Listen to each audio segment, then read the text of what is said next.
Well, yeah, because that's how the most of those countries are set up. Is that they're not a country. Well, they're not countries of inequality. They're countries of equality. Yeah. Like the prisons there are.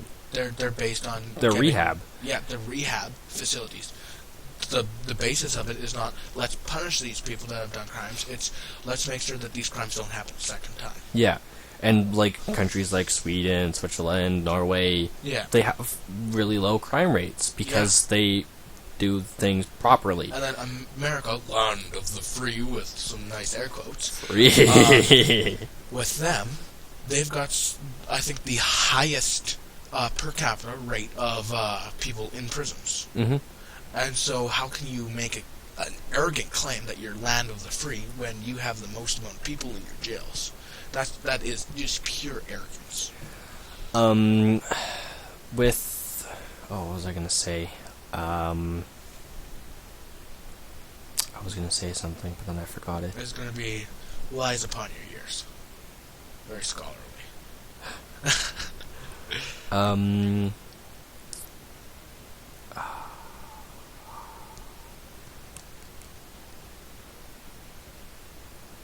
Oh my god, I can't remember. Like, I just had it, and then once you finished talking about America, I forgot. Yeah, it's like, finally I get to say, son of a bitch. Yeah, basically, Oh, that's how it was. Swearing. Is this like a swear channel or a no swear channel? Depends on the topic. Depends on the topic. Should I try and slow down my swears and cussing then, or? Like, depends on the context and the topic. Alright. Like, if it's in context of saying, like, someone in specific is a bad word, then that's not acceptable. Oh, yeah, I would never purposely call someone But down. if it's, like, saying that life is a something, then, yeah, that's okay. Alright. Because it's not harming anybody, it's not harming something. It's just being... It's just using the word. Out, like 12-year-olds are watching you, and it's like, oh, my bad, I'm sorry, I'm a bad influence. But if you think about it, that's probably nothing worse than they're going to be hearing from home. Oh, also, if there's any parents watching or any kids watching, your parents should be watching what you're watching and make sure that it's appropriate. And if there's any parents watching this because their kids do, good on you. Yeah. You're a good parent. Yeah. Pat yourself on the back. I can't remember what it was. It was something to do with education.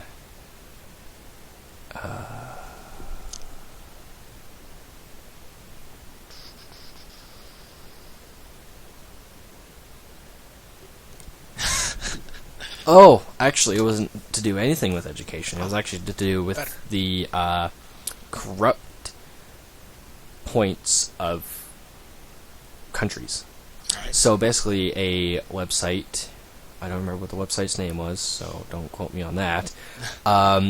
They did a thorough study of countries, and what they did is they did a thing of 100. Okay, so 1 to 100 is 1 is you're the most corrupt country ever. Oh. 100 is crystal clear, not a single blood. There's no such thing as 100. Not a single blood of corruption. I would say maybe there's been an 80. So you're actually gonna be surprised with the statistics. Okay. Okay. Afghanistan, Israel, and one other country, I think it was Pakistan, were 3, 5, and 8. All right, that doesn't surprise me. United States, 18. Oh, really? Yes. It doesn't surprise me that Israel is more corrupt than America. It makes sense. I would assume that America would be like a 9 then. Yeah, but like, I went into this thinking America would probably be like a 4 or a 5, actually. I was actually kind of surprised as well, but 18 out of 100? Yeah. It's still pretty bad. They should say, at least we're not number 1. Yeah. That's America going, we're number 1.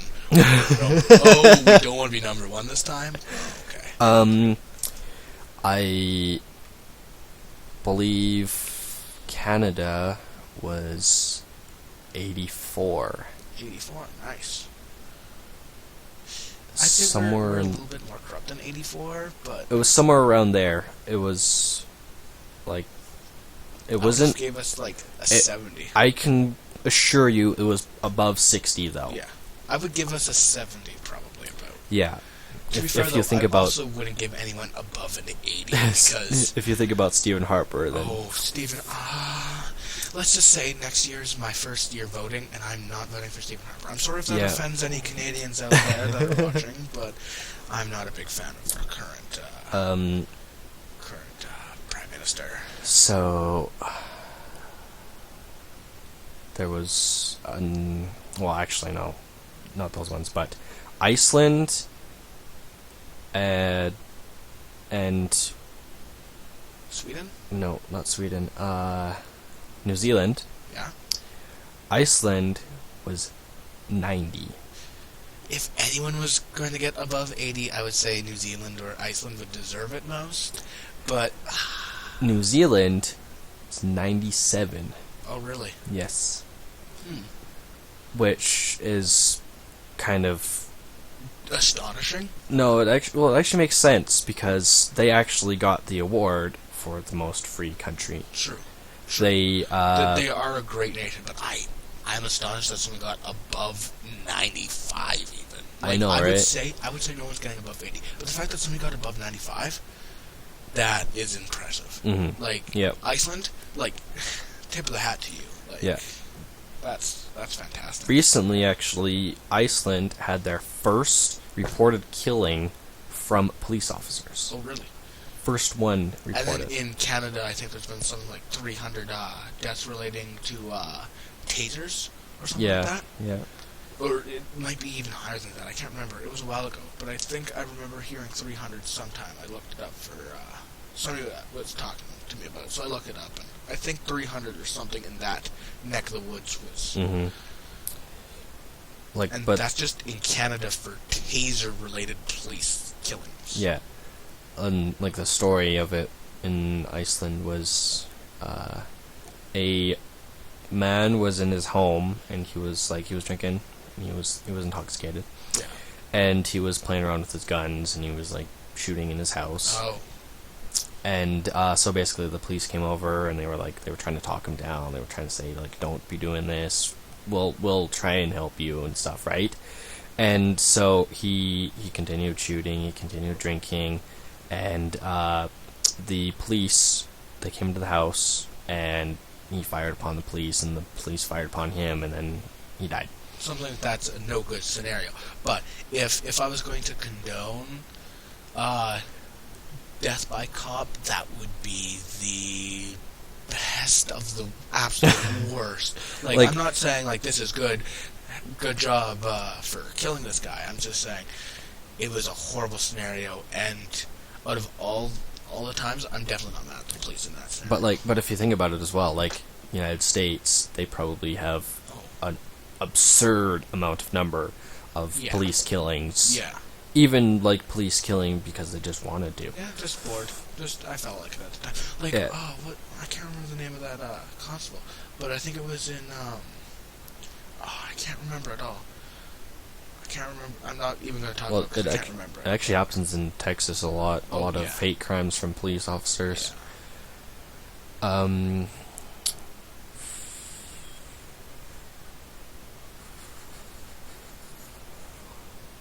All of the stories, though, for me, they just merge together because there's so many of these stories. Yeah. And, like, if you're reading them, you can't help but have your heart go to these people, but at the same time, there's so many of these stories that they just kind of merge into some ball of why did this have to happen? This was needless slaughter on innocent human lives. Recently, actually, there was a killing in the United States due to police as well.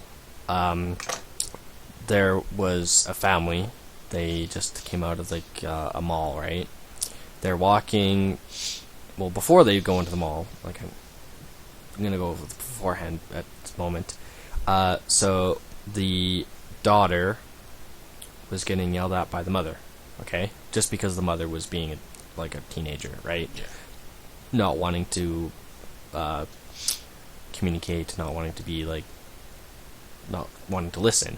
So So they finish yelling, they go into the store, then they come back, and while they're walking back to their vehicle, the father gets tackled by 4 police officers.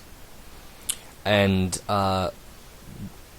before this happened, like while the mother was screaming at the child, right, a bystander called police officers, which actually happened to be at the mall, were called to go and like intervene, right? Yeah.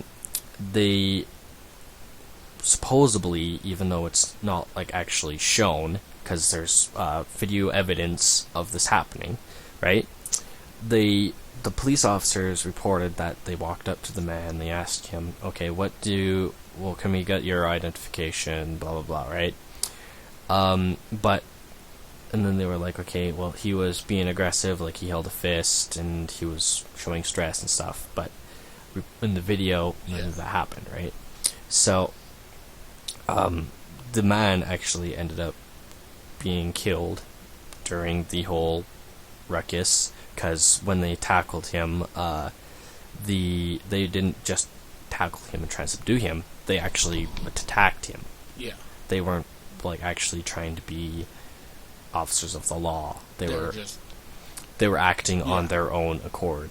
Well, let's say for an example, this man actually does wave his fist sternly at the cops or whatever happened, right? Yeah. That doesn't give them any reason. Why would I tackle you? Yeah. Also, I'm not too sure if it's definitely not all the states, but I think 3 states you're now officially able to flip the bird off to cops down. They can't do anything about it. Yeah. But let's say he actually does give the stern fist wagging at the cops, doesn't deserve being tackled. And now, as you said, the video shows he didn't. So they killed an innocent man. Yeah. And even if he did and even if he was cussing and swearing and being belligerent, that doesn't deserve your life being taken away. Yeah. Imagine yourself being this man, doing nothing. Even if, he's cursing, he's being belligerent, whatever is going on. That doesn't. I wouldn't want to die for that, and I wouldn't want you to die for that, or my neighbor to die for that, or some stranger to die for that. Yeah. Let alone absolutely nothing besides pure, I'm bored. Mm-hmm. Well, it's just part of the fact as well that, for all you know, those police officers could have a child. Oh, yeah. And, like, learning about all the people that have, like, abducted children because of someone's, like, a pedophile, or someone, like, someone at a home beating their children or something like that. Like, I could see why they would be on a short stick, right? But that still doesn't give you any reason to attack a person because they may have shown some aggressive. And even if they did, innocent until proven guilty. Yeah. The cops can't go above the law. The law is there. Yeah. They have to work around the law. Sometimes that means guilty people get away free, but at least that means that free men don't get put in jail. Mm-hmm. Like in BC, there was a person that was smuggling cannabis, right? Mm-hmm. By all means, they actually were smuggling cannabis or marijuana or some sort of. Or no, marijuana, it's still cannabis. Cannabis. But it was marijuana, or it was something stronger, maybe. Mm-hmm. And now, by all accounts, this man was guilty. However, the cops said to him, "You're guilty unless you can prove yourself innocent," which is completely screwed up. And because of this, what actually happened to them is they were told, "No, this man is. You can't do anything because you took away this man's rights. That's not right. Mm-hmm. You have to follow the law." And these cops, they were trying to be heroes or something. They screwed up. They went outside of the law. And what happened in the end? This man went free, and he should have gone free because you can't just say you're guilty. What happens? That becomes a very corrupt police state. Oh yeah, like that. Mm-hmm. Just snap the fingers. So, long and short, I'm glad that happened. Regardless of any views on cannabis or even harder drugs, mm-hmm. you can't say, yes, you're guilty for something. Yeah. Turns out if you want to be innocent, you have to prove it yourself. No, guilty until proven innocent, not innocent. Or it's innocent until proven guilty, not guilty until proven innocent. The one thing that's also funny about cannabis is it's one of the only drugs that are actually criminalized. Yeah. A lot of the other drugs aren't actually criminalized because... Not officially, but they're illegal without being criminalized. Like, the reason why they're legal is because if you take them, it's self-mutilation. And self-mutilation is illegal, so you can be charged for self-mutilation and having possession of narcotics. Yeah. But narcotics is such a broad spectrum. It doesn't really actually cover cocaine or heroin or something like that. And now, a lot of people, when they're talking about drugs, they say drugs or alcohol. Mm-hmm. Alcohol is a drug. Yeah. It's a drug that society's deemed to be. It's just, most people don't think of alcohol as a drug. They just think of it as just like caffeine's a drug or nicotine's a drug. Basically, everything is a drug. Yeah, anything can be as a drug. Yeah, you can be addicted to anything. Yeah, alcohol is just fermented or rotten fruit. Fermented is rotten. Yeah. And so, honestly, think about that the next time you're drinking alcohol. You're just drinking rotten fruit. Yeah. That's why they say alcohol is poison, is because if you walk up to your fridge, you say, oh, this hamburger's rotten. You're not going to say, oh, well, I'm going to eat it anyways. You're going to say, put it out of the garbage. Yeah. But the reason why cannabis or marijuana, same thing, was actually legalized is because back in the 40s, I believe. I think you mean illegalized, right? No, criminalized. Yeah. So, illegalized.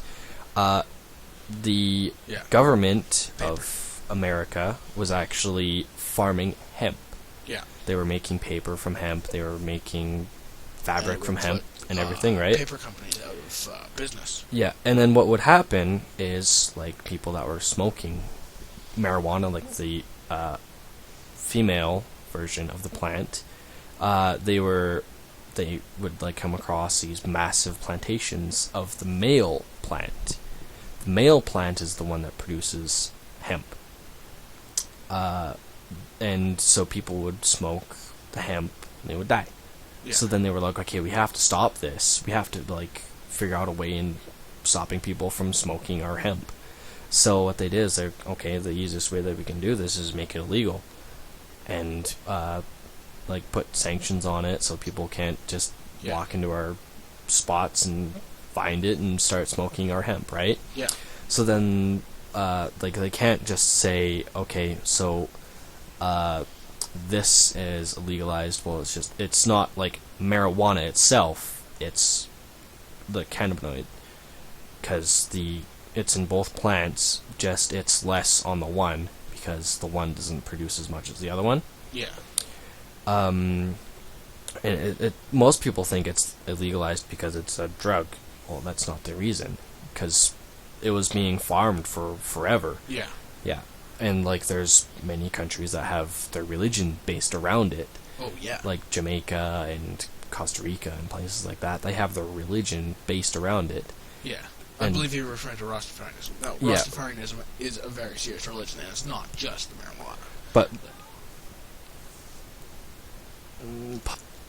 Right. Sorry about that. I had to go do something. Well, so, with Rastafarianism and stuff, like, it's actually absolutely serious. But yes. In America, everybody's like, oh, I'm Rastafarian, I smoke weed all day. Oh, yeah. Yeah. That's all I have to do. Like, even around school, you can see a lot of the red, green, and the yellow. Yeah. For the Rasta colors. Mm-hmm. But it's very serious. And one of the big things was that anti-imperialist, anti-colonialization of Jamaica thing that they have going on. Yeah. And even still today, they're very against America because they're trying to imperialize on Jamaica. Yeah. It's very, very serious. They've been trying to do it for a very long time. Yeah. In a lot of the countries that actually have Rastafarianism, marijuana just grows off on the street. Yeah. And, like, I'm not going to say names because it's illegal here in Canada, so I'm not going to say names. But some students, when they went to Jamaica, right? Mm-hmm. They went there with the intent of smoking weed, smoking marijuana, mm-hmm. and they were like, "Oh, it's going to be Jamaica, like real fresh marijuana. It's going to be great." Mm-hmm. And they were just like given marijuana, especially at the grave of Bob Marley. Mm-hmm. Like, there's like several people just giving you marijuana. Yeah. But even on the streets, there's a lot of people that walk up to you and give you marijuana.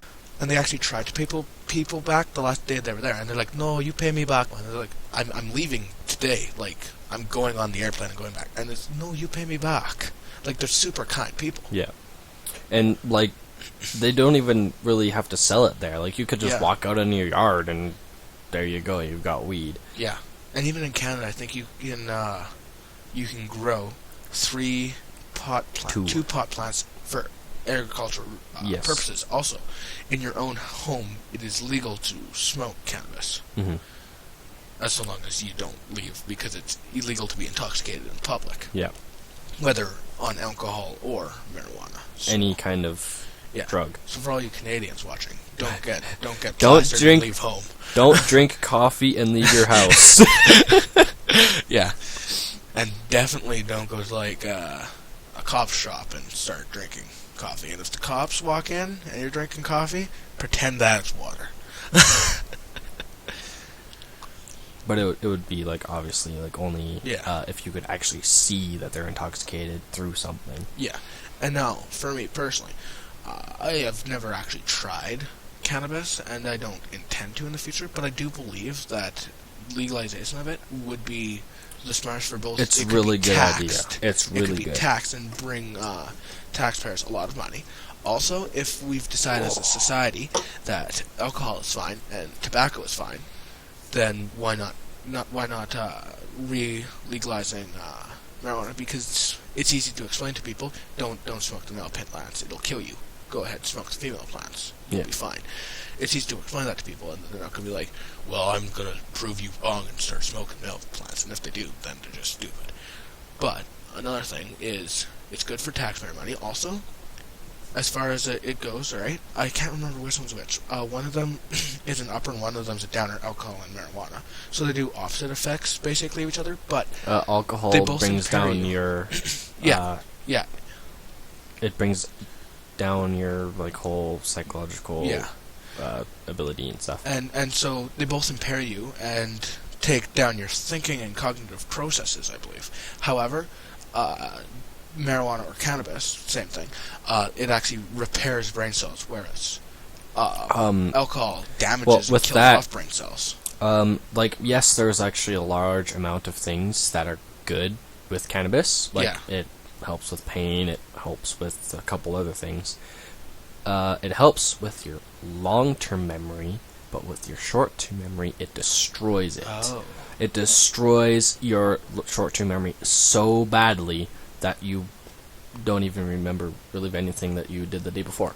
Oh, wow. It's actually really quite easy to tell, because if a lot of the people in our school that you actually talk to that do a lot of marijuana, you can tell just from talking to them that their short-term memory is absolutely destroyed. Yeah.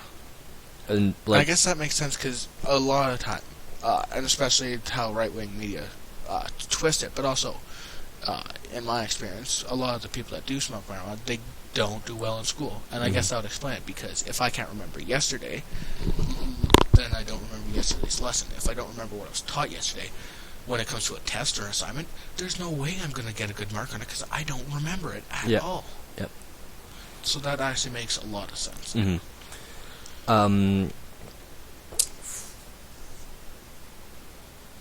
What was I going to say again? I've been smoking lots of weed. No. But with a lot of things that with drugs, like myself personally, I don't see any reason why someone would have to take drugs. Yeah. No reason why, either than the fact that, like, okay, I'm really close to dying, or I need it for my own medical attention. Well, then you could argue that no one can actually need anything, which is very true. Yeah. Except for food, shelter, and other basic needs. It becomes into more of a want than a need. Yeah. But that can be kind of masked, like your brain. Excuse me. Your brain is actually very addictive. Yes. It's so addictive that you don't even know it. like, it will begin to learn that, okay, I like the way that this feels when I get this, so I want it more. So that's with caffeine, anything. Yeah. Caffeine, games, walking, anything. Anything that your brain likes, it will want you to do it more. Yeah, like me, I have a very highly addictive personality. Mm-hmm. Like, with myself, I don't really have much of an addictive personality. Like, I actually take a while in order to get into things. Yeah. Mostly because I'm sort of reluctant to try new things. But, yeah. Like, the way that I am, I don't find enjoyment by drinking or smoking or anything like that. Even though I've never tried smoking, because if I did, I'd probably die. But drinking, I don't find any enjoyment in it. I don't know how people have fun with drinking. Like, it's just boring. Yeah, like I've only ever drank once. Worst mistake of my life. I hated the taste of alcohol. I hated the feeling of being buzzed. I hated the feeling of being blackout drunk. Mm-hmm. I only drank once, and it was a bad idea. I didn't even know I was drunk until I was blackout drunk, and I was a jackass. I did not enjoy drinking, and I will never plan on drinking again. Myself, the only time I've ever been drinking is with family, and that's, like, I wasn't really actually, like, wanting to drink. It was just like, here, have the drink, and then, obviously, when you're interacting with drunk people, you can't just say no. Yeah. You can't, because their judgment is very, very impaired. Yes. So, you can't just say no. You have to sit there and, like, try and, like, find some way to get away or something like that. But then they follow you, so then you're basically stuck ending up having to drink. Yeah. So, that's probably the worst part about not wanting to drink, is when you're with family that are drinking or with friends that are drinking, and then they're like, drink. Yeah. And for anyone that's ever tried those, like, drunk goggles things that, like, sad teams like to get you to do, or Mad likes to get you to try, right? Those things, at least in my experience, work amazing, because that is exactly how I saw everything. At least that I remember seeing it. I myself, because of how my metabolism, I have never been drunk, like blackout drunk. I have a horrible metabolism. I've never really eaten very much or unhealthily. Like, I have a fairly balanced diet and all, and I do a fair bit of sports, and I have a horrible metabolism. Yeah. But it's what happens. Like, some people just can't help it. But I really don't know 100% how the feeling is, like, actually be that way. Like, the only one time I've been, like, tipsy, and my vision was off a little bit, but I wasn't actually, like, drunk. Yeah. Like, my speech was clear, everything like that, but I know that I was, like, tipsy. I got so drunk, like, my face was tingling, and I would be like, I can't feel my face. I can't feel my face. That's why you never go in a fight with a drunk person, kids. Yeah. And, like, when I tried those goggles, it didn't look anything like what I saw. Like, my vision was sort of like, in the movies, when, like, if you're watching it, like, in 3D, right? You know how when you're focused on one thing, but everything else is going, like, all kind of like slow motion, and you can see the lines of things moving. That's how it looked like for me. Instead of things being, like, all, like, shifted in spots. It wasn't like that. But then, what I hate in movies, though, is, like, football movies and stuff. When they show you what you can see, like, I've played football, you can see everything. Like, if you look for the wire of the mask, you can see it. But if you're not looking for it, you don't see it.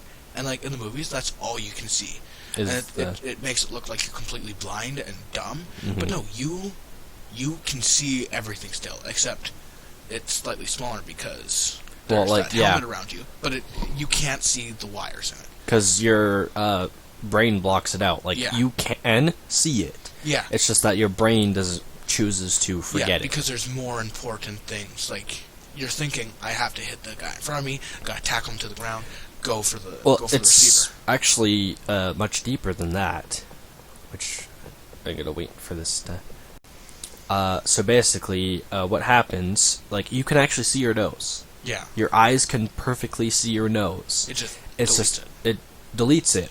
Why it deletes it, though, is that it would overload your visual processing. Yeah, just like you cannot smell the inside of your nose because it just deletes that information. Yeah, like because being able to see it all the time would just cause you to be overwhelmed, and you wouldn't be able to do anything. You wouldn't be able to function because your visual processing would be focusing on the nose. Yeah, like when you walk into a room and you scan it, your eyes aren't actually like just seeing everything. It's actually moving from item to item to item to item to item. So if you're looking at your nose, that's what you're looking at, and then you can't see the other stuff. Yeah. Your eyes can then switch briefly on what it's looking at, but it can only look at one thing at one time. Yeah. Like when you're panning and like you're turning, right? Yeah. Your eyes, they jitter. Yeah, especially like you can tell a lot with Sheldon because his eyes aren't as well, so they are more flamboyant, I guess, in their movements. Like they're more noticeable because they do have to move more to see. Yeah. But like with the way it jitters like that, right? When you're turning, if something else is turning but not you, your eyes do not jitter. Oh. They go on a completely gyroscopic, perfect level. Yeah, if I'm looking at my hand that I'm moving past my face. But then when you're looking at different objects, it jitters, and like when you're moving, your vision jitters. Yeah, but your brain doesn't recognize the jitters. Yeah. Yeah. Just like today, Jordan was showing me something from his bio textbook. I'm too queasy for bio, so I'm not in it. But I enjoy a lot of the philosophy and stuff behind bio. And what he did is, it's a picture of a dot and a cross, right? Mm-hmm. And then what happens is you close your right eye. No, you close your left eye. Mm-hmm. It doesn't matter. And then you look at the object on the right. Mm-hmm. And then as you're moving it closer, your vision will just naturally block out the other image. So if your left eye's closed, you look at the right image, and if your left eye's closed, you look at the left image. Right eye's closed, you look at the right image, and the right image is a cross, and the left image is a dot. Yep. And then you close your left eye and look at the cross on the right side, or something like that. I can't remember exactly, but it was actually pretty cool, and it shows you your blind spot, which tells you where your whatchamacallit is attached to your retina. Your optic nerve, I believe, is attached. I'm not in bio, so I'm probably butchering that, but... Well, like, most humans, like, this is gonna kind of sound sexist, but women actually have a larger pan of vision than men. For the most part. Normally men, they see no further than the front of their ear. Yeah. Okay? Women, they normally see to about the back of their ear. Which is fundamentally great when you're thinking of, like, larger spans. Yeah. But when you think about it, like if you're thinking in an evolutionary kind of way, it would make sense because the men were typically built for going faster, being stronger, which is kind of the sexist part, but it was the way it was way back when we were hunter-gatherer. Predatorially, for men, it would make sense. Yeah. Because you have front-facing eyes. Whereas the women were, protected. The children. Yeah. So they needed to have that larger span of protection. Yeah, they needed to have that larger field of vision. Yeah. And being, like, from when I was in bio, like, I wasn't, like, in full-on bio, but I loved the bio part of science. And I extensively researched the difference between predators and non-predators, okay? Yeah.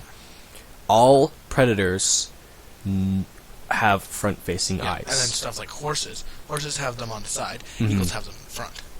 No predator will have side-facing eyes. All non-predators have the side-facing eyes because they need to be able to be looking around. A horse with, like, the one eye from a horse has a 180-degree looking direction. And, like, humans, obviously, because of the way our eyes are, we are predatorial. Because if we had side-facing eyes, we would look so weird. Oh, yeah. So weird. To be, like, 100% honest, like, we would just look... Well, to be fair, though, if anything was really changed from our perspective of how things should be, we would look incredibly weird. Or act incredibly weird. Mm-hmm. Like, if all of a sudden, instead, our arms were on our torsos, like... Instead of torso arms, we had, like, neck arms or something. Mm-hmm. That would just be, like, so weird. Yeah. That, Jeez. or if through evolution we had weaker necks, so instead our necks were, like, 2 times the size, that would look incredibly weird. Yep. If we had longer necks, or shorter legs, or our feet were That backwards. actually brings up an interesting thing as well. It's sort of like a did you know, but it starts out with a question. What happens, well, what do you think happens to a giraffe when a giraffe is drinking water and a lion is coming up behind them and they have to pick up their head and run away? What do you think happens to them? I'm not too sure. You're not too sure? Okay. So, basically, you know how their neck is really long, right? Yeah. Well, evolutionary speaking, when a giraffe goes from head going down and head going up, that should cause them to become unconscious. Because a large amount of blood going to the brain, and then from going up, which is all that heavy amount of blood going down, right? But the way that it happens, it doesn't... like, they have an evolutionary way to stop it. Basically, a giraffe have sort of like a sponge in the bottom of their brain where the cerebrum is. I probably said it wrong, whatever. But it fills up just like a sponge, and so while they're drinking, it doesn't overload their brain with like a large amount of blood, and so if they have to get up and run away, then they don't pass out and get eaten. So it's like just mind-boggling when you think about that, actually, because like that's why I wasn't too sure, because obviously if they had that large of a flaw in their genetics, then they wouldn't exist today. Oh yeah. So that's why I wasn't too sure, because I know, like, when I'm lying down, right, I can just be like lying down flat and jump up, and all of a sudden, oh yeah, your head just goes woo. Oh yeah, and I'm confused for a second, and I'm like, I don't like that. Why did I do that? And like, if we're with the like whole evolutionary thing as well, rabbits, they actually poop twice. What they would do is they eat, it bypasses the stomach and the intestines, and it becomes sort of like a chocolate egg. Like, sort Obviously, of like, you're not going to eat it. Yeah, but it doesn't actually look like a chocolate egg because it's like all green because they're herbivores. Yeah, they poop that, but they don't eat it. They leave it at the location of where they pooped. Well, it's not actually like pooping, but yeah. So it's actually quite ingenious, because what they do with that is they don't come back to eat it until later at night when they're safe from daytime predators like coyotes and foxes or wolves or most predatory birds, except for owls, because owls hunt at night.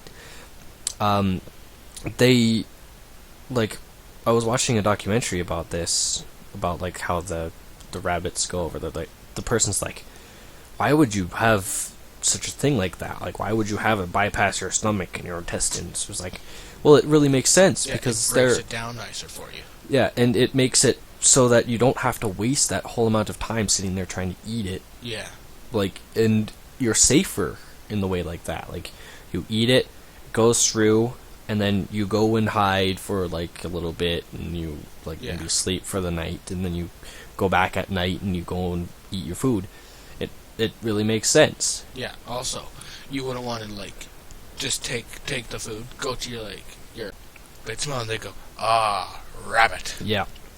But through nature, no animal will like produce excrement where they sleep and eat. Yeah, because it's filthy.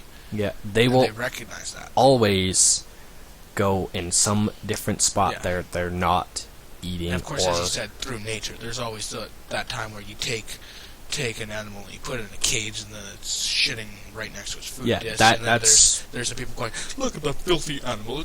It's pooping right next to its water. Mhm. How filthy is that? Well, Like- that's not what they do. they don't do that through nature. That's human interaction causing that to happen. Yeah. Like even a zoo. Zoos are cruel because it's still small confined space, and that is smaller than what they usually have. Like especially predators, they have huge domains Oh yeah, that they rule. like not Yeah. miles, kilometers. Yeah.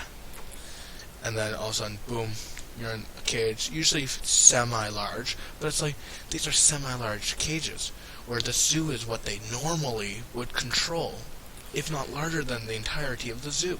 But like one thing that they've been changing a lot too is that a lot of the animals that are kept in zoos now were bred in captivity, Yeah. so that they know that this is the space that I have, and this is how I'm going to live in this space. Like if you just drop, like if you would just capture something from the forest and then you drop it in there, obviously that's not going to be very good. No, that would be But horrible. They don't do that anymore Yeah. because they're like, okay, this is not proper. Like animals die from doing this. Yeah, they refuse to eat. Yeah, and like being like having an animal that's bred in captivity and then doing that for zoos, it's really not that bad. Yeah. But like if you talk with like PETA and stuff like that, that's not good. No. To be fair though, if they're already bred in captivity, right? Yeah, It's not like usually it's for a reason. It's not like, well, I had nothing better to do. yeah, Usually, but they like were damaged, or they're injured, or they were left orphaned, or yeah, like if you say that animals in zoos that are bred through captivity aren't supposed to be there, then we would have to remove all cats, dogs, Yeah. and fish and reptiles that Yeah. people own in their homes. yeah, pets Which- would no longer be a thing. Which, like, I don't think anybody would want to do. Like that whole PETA, Michael Jackson, and what was his monkey's name? Bubbles. I don't know. I think it was Bubbles. But anyways, Michael Jackson had a monkey, right? Mm-hmm. And he was really good friends with the monkey. He was born in captivity, and he raised it, and the monkey grew to love him, right? Mm-hmm. And then PETA, they're all like, you can't do that, that's disgusting. You know, this is just some celebrity pushing the limits of what they can get away with. And it tore the monkey apart. I believe the monkey's name is Bubbles, so it tore Bubbles apart to be, removed, and it tore Michael Jackson apart. Mm-hmm. But it was just PETA saying, this is disgusting, you're treating the animal horribly. He treated it like it was his child. Yeah. And there's nothing wrong with it. Did you know that Michael Jackson also had a pet llama? Really? Mm-hmm. I didn't know that. Him and Freddie Mercury were actually going to do a co-op album, but Freddie Mercury said no because he didn't want Michael Jackson's llama to be in the Music video. well, in the recording studio. Oh, so it was gonna be like the first llama track or go track. It was gonna be with the llama though. So they were hipsters. Michael Jackson's a hipster.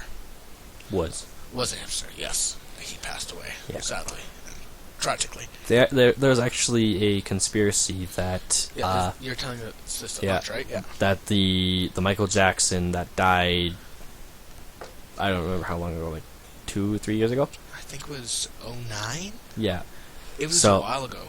the Michael Jackson that died then wasn't the actual Michael Jackson. And to that I say, probably not. That just sounds ridiculous to me. However, maybe, but Yeah. I think unless Michael Jackson was trying to cover up his own death, all of a sudden it just proved itself wrong, and I don't think that he tried to cover up his own death. Yeah. I enjoy the thought of it. It's kind of intriguing to think about that kind of thing. Yeah. But ultimately, I would say no, and anyone that believes that, it's your own choice. Go ahead and believe whatever you want. It just seems a little foolish. Like, when I read it, I was like, I'm not too sure about that. Yeah, I'm not going to discredit it. I can't say you're wrong. I'm not going to pretend to... Like, I have no idea if it's right or wrong. Yeah, I've never even met Michael Jackson, let alone can I say whether he's alive or dead at this time. Yeah. But I just believe that, Michael Jackson, his family would know. His family wouldn't have had that big funeral for him. Yeah. And I think that it's just too irrational. Just like that story Corn was telling us about how the first Paul McCartney died, and then a second Paul McCartney took his place. Yeah. That just so happened to look just like him. I actually read a case study on that. It was pretty funny. Yeah.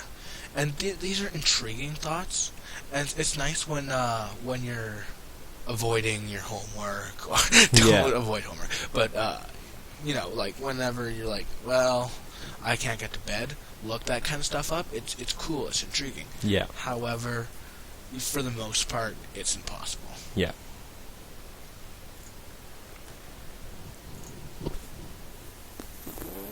And then also, I was told the one time that I think it was in Texas, some guy, they found a recording of the Beatles that had never been sold before, right? Mm-hmm. And he found it, he went to like another dimension or something in the middle of the desert.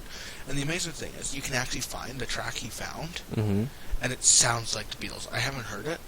Corin was telling me about this again, and I've always kind of thought maybe I should Google it to try and see if I can find it, but I've never gotten around to Googling or anything. Mm-hmm. But supposedly, out there's this like unofficial Beatles track that it sounds like the Beatles, Mm-hmm. and it's found by this guy that claimed to have found it in the middle of the desert.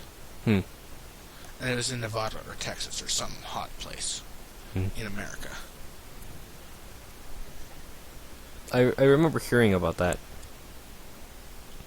I think it's kind of cool. It could just be a Beatles-style band Yeah. that was inspired by the Beatles, or maybe he was able to find some sort of But, Beatle track that at that time, there published. wasn't really any music like the Beatles. Oh yeah, that's what made the Beatles so big, and why they were rejected by their first production company. Yeah, they were told because this is something that nobody has done before, so people aren't going to like it. yeah. Well, they gambled, and they gambled wrong. Mm-hmm. The Beatles, like, if there's somebody today that hasn't even heard of the Beatles, let alone some of their music, or music that has been remade that was originally the Beatles, like, I Am the Walrus. Who doesn't know that one? I like that song. Oh, actually. that's a great song. Or Lucy in the Sky with Diamonds. My favorite Beatles song is Blackbird. I like Yellow Submarine, just because of that Soviet Union style. I didn't really like the lyrics of it. Yeah, It was too simple. it was a very simple song, but it was also a very nice sounding song too. Yeah. Like, I would even use the word pretty sounding. You know It was what I mean? humble. Yeah, Humble. very humble. And what's that one? It starts out with Eleanor Rigby puts her face. Let's see, puts on her face, and it's like on the refrigerator door or whatever. I haven't heard that in a long time. Oh, I've heard that one. I'm not 100% sure on which one it is, but I've heard it before. Back when the music lyrics were really strange. Oh, yeah.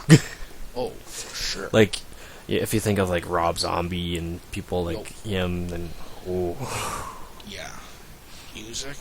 It can take dark forms. It can take random forms. It can take beautiful forms, and it can take messed up forms. Yeah. There's all sorts of extremes to find in music. Yeah. But if you think about how music has blossomed from where it started, it's just wonderful. Oh yeah. Well, for me, It's not exactly my favorite kind of music. It's Maria's, my younger sister. I like to call it screamo. She hates that. She calls it like metalcore, crunkcore, and all that other kinds The of stuff. actual name of it is metalcore. Yeah. And personally, it's not my favorite kind of music, but the emotion in it is so great. Like, if you were to compare it to, yeah, it's that emotion that you can find in it. That is what I like about those kinds of genres. Like, I think Suicide Silence is one of them. Black Veil Brides I've heard some of, but the one that I really like is, it's one of the more mainstream artists. I'm trying to think of the song. It's Wake Up! Make up. Oh, Slipknot. Slipknot? Yeah. That's Slipknot? Oh wait, no. I don't think it's Slipknot. System of a Down. System of Down, yes. Although they're not. You trust my self-righteous Yeah, that's not actually metal. It's hard rock. Hard rock? Yeah. Yeah, I really like that song, and then other songs like that, and I really like the emotion. Like, I don't know most of the songs' names or the artists' names, but a lot of the emotion that you get from it. That's the one reason why I liked listening to Disturbed, Yeah. because almost all of the songs that he made and is still making, because they're still part of the band. Like the singer makes the songs, but he makes all of the songs from things that have actually happened in his life. Yeah. Or things that are happening in the world now. Yeah, and so for people that say that that's not music, or that's not a talent, or that's not an art, for me, not my genre of music at all. Mm-hmm. I don't take pleasure in that kind of a music. However, the emotion in it, I can listen to it without being distraught by it, because there's so much emotion in that, and you can tell, like, this means a lot to them. Yeah. Like, David, the singer from Disturbed, he's had a very, very hard life. Yeah. Like, at the age of 17, his girlfriend committed suicide. Oh, wow. And he walked in, like, just after she committed suicide. And, he attempted suicide afterwards. Yeah. And he's basically just had like a massively disturbed life. Like, he was actually here in Calgary for an interview for X92 Radio, and while in the middle of the interview, like in just regular conversation, he started crying. Fair. Completely fair. Yeah, and like he has 3 songs based on the event of when he walked in and found his girlfriend dead. Well, yeah, that's a very traumatic thing. Yeah, and I'm no psychiatrist, but I'm assuming that stays with you for the rest of your life. He didn't have a very good house life either. Like his, I think it was dad who wasn't really the best and stuff like that. Like, he had it hard. Oh, yeah. Yeah. And a lot of these people, you can tell just by the conviction in their voice that these people did not have the classic American dream. Yeah. Although the American dream is kind of shadowed. Oh, yeah. Yeah, Freedom. Yeah. Freedom. But all I mean by that, though, is you can tell that they did not live in the whole, a mother, a dad, the mother goes off, or the father goes off to work, the mother takes care of the family. Yeah. One boy, one girl, white picket fence, whole load of bollocks. Yeah. You can really tell that, that's not the kind of life that they had. And I enjoy the level of emotion. Like, I can't stress enough that emotion, because, like, the music I like more softer kind of genres of music. Mm-hmm. The most intensive rock that I think I like is Mariana's Trench, which is not really rock. Yeah. I like a lot of older country music, some early rock. I like the Beatles. I enjoyed, like, Dean Martin. Just more soft. Most, like, subtle rock. A little bit of jazz. Mm-hmm. But, like, jazz is also very good for the emotion. Oh, yeah. Yeah. Jazz players, you can really tell the emotion. But, like, that softer style of music, there's a lot of it that doesn't get emotion. And I think that's part of what I like about Mariana's Trench, is a lot of their songs has a lot of emotion in it. There was one jazz artist Earl Burnside. Yeah. He was a African American jazz player, and when he started music, he was like in his 30s, and he actually, like, he was living in poverty while he started the music, and he didn't actually get popular until after he died, but while he was completing his music, he lived in a shed, and like he was it was like 1990s or early 2000. He actually no, it was like 80s. Yeah, 80s. And he actually died due to pneumonia because he didn't have a home. Yeah. But it was basically just sort of like how Michael Jackson, like after he died, his music just went nuts. Oh, yeah. Everybody wanted his music. And then after Earl Burnside died, everybody wanted his music. Yeah. Yeah. And like now you can search him up on YouTube, and he's got like tons of views, tons of videos of his music and all that. But it's just a classical thing of people not giving stardom to the actual deserving people. Yeah. Like, if you think about it, he had a horrible life, like living in poverty, living in a freaking sanctioned country where black didn't have the rights as as white people. It was really hard for him. Yeah, like even today, a lot of the times it's like, yeah, we're giving you rights now, don't worry about it. And then like First Nations in Canada, a lot of the times, oh yeah, we're sorry about the residential schools and all that. People, they like to marginalize people, and then after they've been marginalized, it's like, oh, it's not a big deal, don't worry about it. Don't worry about it. It's not happening to you anymore. Well, it still screws you up. And when you're screwed up, what kind of a parent do you think you're going to be when you're screwed up? Yeah. You're not going to be a good parent. And if your parents were screwed up, you're probably not. The apple doesn't fall too far from the tree. Yeah. It can roll down a hill, but even still, at the bottom of the hill, the tree's just up the hill, so it's not that far anyways. Oh, yeah.